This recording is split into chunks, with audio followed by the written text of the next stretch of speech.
कभी कभी जिंदगी में कोई ऐसा आता है जो आपके खोए रिश्तों की कमी नहीं भरता, बल्कि वो आपको सिखा देता है कि रिश्ते दिल से बनते हैं। रिया मेहरा उम्र 25 साल की जब अपनी पहली जॉब के लिए बेंगलुरु आई थी, तो उसे भीड़, शोर, ट्रैफिक सबके बीच एक खालीपन महसूस होता था, जिसे वो कभी किसी से कह नहीं पाती थी। हर सुबह वो सड़क तक जाती और ऑटो पकड़ती, लेकिन एक ऑटो बाकी सबसे अलग था। पीला हरा नंबर प्लेट के ऊपर सफेद पट्टी पर लिखा था, धीरे चलूंगा पर गिरने नहीं दूंगा। वो ऑटो था यूसुफ चाचा का और उम्र थी करीब 58 साल। थका हुआ शरीर पर आंखों में अजीब सी गर्माहट। उन्होंने पूछा, किधर बेटा? Echo space. चलो सुकून से छोड़े देते हैं। उस दिन से वही रोज उसे ऑफिस तक छोड़ने लगे। धीरे धीरे गहरा रिश्ता बनता है। ट्रैफिक में लोग चिढ़ते, लेकिन चाचा हमेशा कहते, जिंदगी जल्दी करने से नहीं, सुकून से चलने से संभलती है। रिया उनकी हर बात अपने दिल के किसी खाली कोने में सहेज लेती, शायद इसलिए क्योंकि उसके अपने पिता उसे बचपन में छोड़ गए थे। उसे आज तक किसी ने बेटा कहकर इतनी मोहब्बत से नहीं बुलाया था। एक सुबह उसने देखा, चाचा के हाथ कांप रहे थे। चाचा, तबीयत तो ठीक है? दवा 2 दिन से नहीं ली बेटा, लेकिन अगर आज ऑटो बंद किया तो शाम की दाल चावल भी मुश्किल हो जाएगी। और रिया को लगा कि उनके पीछे एक पूरी जिंदगी की मजबूरी छुपी हुई है। एक बारिश की रात थी। उस दिन ऑफिस से निकलते निकलते मुझे लगभग रात के 10 बज गए और बारिश ऐसी थी कि सड़कें डूबने लगी थीं और जितने खड़े ऑटो खड़े रहते थे सभी जा चुके थे।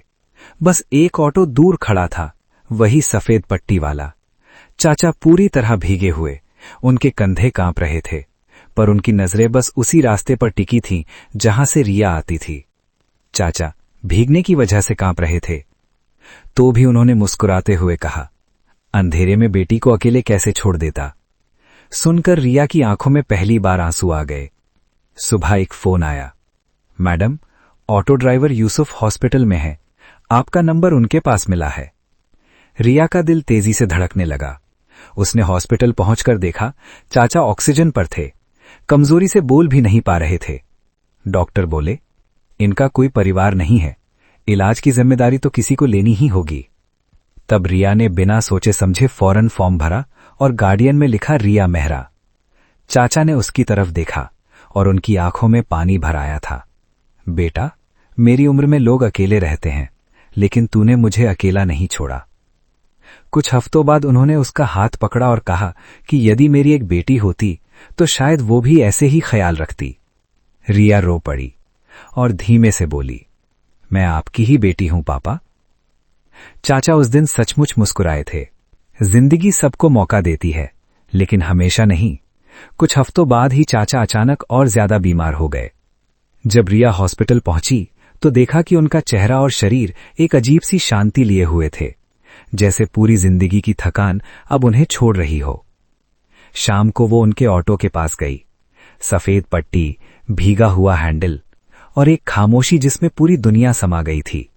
उसने ऑटो के हैंडल पर सफेद गुलाब रखा और उसी पट्टी पर अपने हाथों से लिखा, धन्यवाद पापा, आपने मुझे सिखाया कि असली रिश्ते हम चुनते नहीं, वो हमें चुन लेते हैं। आप नहीं रहे पापा, पर आपकी सीख ने मुझे संभालना नहीं छोड़ा।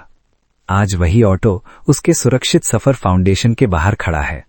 जब भी कोई बुजुर्ग ड्राइवर वहां आता है तो रिया महसूस करती है कि चाचा कहीं आसपास ही हैं और जैसे मुस्कुराते हुए कह रहे हों कि बेटी, तुम्हें कभी गिरने नहीं दूंगा। कुछ लोग जिंदगी में देर से आते हैं, पर हमेशा के लिए दिल में ठहर जाते हैं। अगर हम सब मिलकर अपने आसपास के बुजुर्गों और मेहनतकशों का ख्याल रखें तो दुनिया थोड़ी और सुरक्षित और प्यार भरी बन सकती है। यही असली इंसानियत है। धन्यवाद। जय हिंद, जय भारत।